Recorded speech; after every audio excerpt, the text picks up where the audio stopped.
Hi everyone. I accidentally look kind of like a father or I guess mother Christmas, spirit of Christmas present. I don't know, I'm in my jammies, sorry. I have to say I'm cold. I actually do have a video that's going to be on this robe, although I don't know if I'm going to release it before Creepmas or after, we'll see. I also have a nightgown in the works, it's not quite finished yet. Not the point. Today's video is about a Creepmas tree skirt, which I wanted for our Halloween tree. I wanted something that was kind of like something you'd see in the Haunted Mansion at Disneyland. And of course also with like some spiderwebby flair because, you know, it's me. It's gotta have a spiderweb on it. And it's gotta be purple and black. That's my, my Gothic holy grail. I have a quick video for you today. I hope to make some matching stocking hangers soon, as well as new Creepmas hats. I made these last year. I also call them Bah Humbug hats. I'm not sure if other people call them that.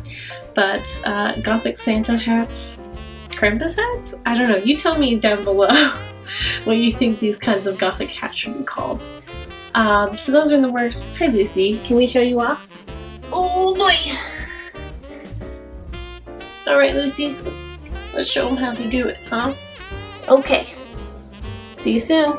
Starting off, I need to cut out my fashion fabric pieces with this free pattern I got online. I'll link the pattern in the description below so you guys can use it too. It's super helpful. This is the normal size one, but there's also a mini size one as well. Normally I wouldn't use crushed velvet, but I thought it would work really well for this project, and I'm going to use it for a couple more projects this season. I think it'll look very luxurious.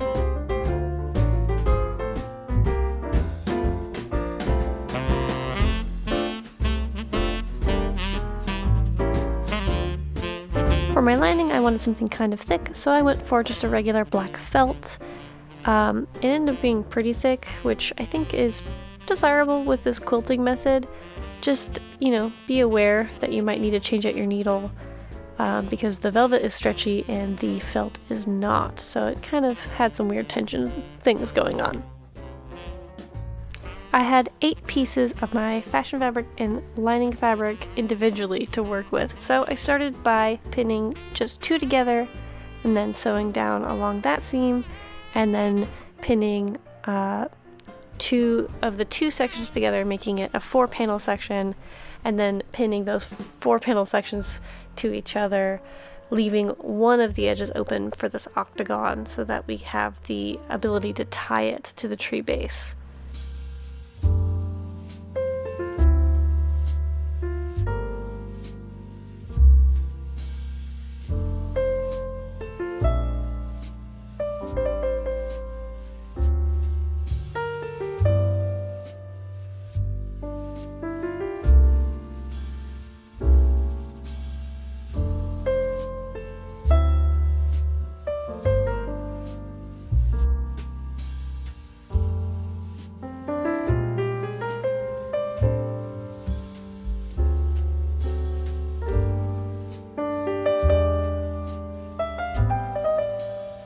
I then of course had to repeat the same process with the felt, and then I could start attaching the skirts together.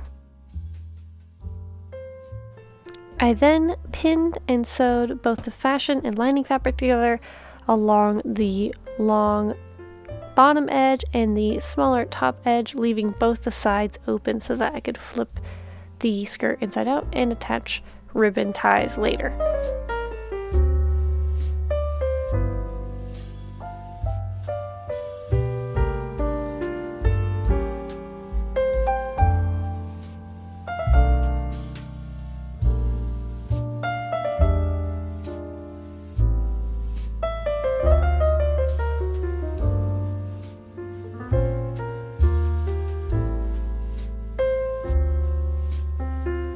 After I'm done sewing, I pink all of the edges before turning the tree skirt inside out, and then trimming the ribbon to use as the ties, and then I flip those raw edges inward while pinning the ties in place, trapping the raw edges of the ties inside the tree skirt.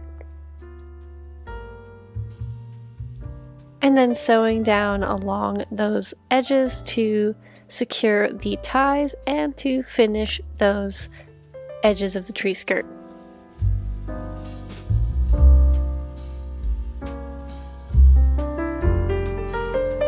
I'm going to warn you right now, don't do the trim the way that I did the trim. This is a mistake and it was a pain in the butt to sew on my machine.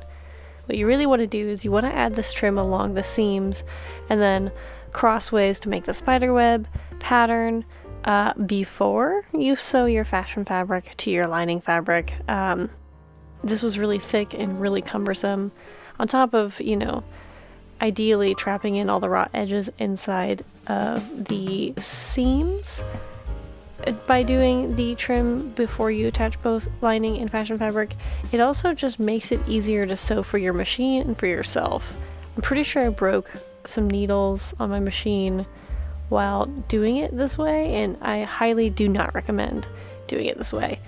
However, the outcome, again, was pretty much exactly what I wanted, so I'm not too mad, but, just notes for further tree skirt making. Could, of course, hot glue all of this trim down instead of taking hours to sew it down, but that would make it a little less durable, and with our cat, I was worried that she might end up pulling up the string somehow, although she hasn't really played with the tree skirt at all.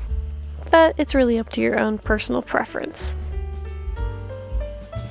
Here I'm just using little scraps of felt to cover up the raw edges of the trim and the raw pieces of the tassel while also gluing the tassels down. And now ideally would have done this inside the tree skirt rather than outside. That would have been, before I sandwiched the felt and the velvet together and sewed them together just to, contain all the raw edges.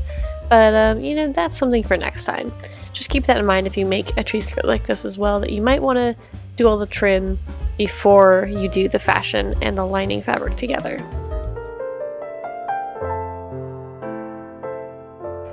Overall, I'm really pleased with how this tree skirt came out. It's actually probably one of my favorite things I've made so far.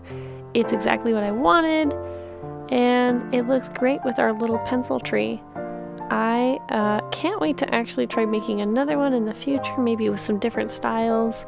Let me know if you try to make a tree skirt just like this one. You can tag me on Instagram at QueenieQueenie. I'd love to see what you guys make, even if you don't make a spiderweb Christmas tree skirt. If you just make a Creepmas tree skirt, I would love to see it.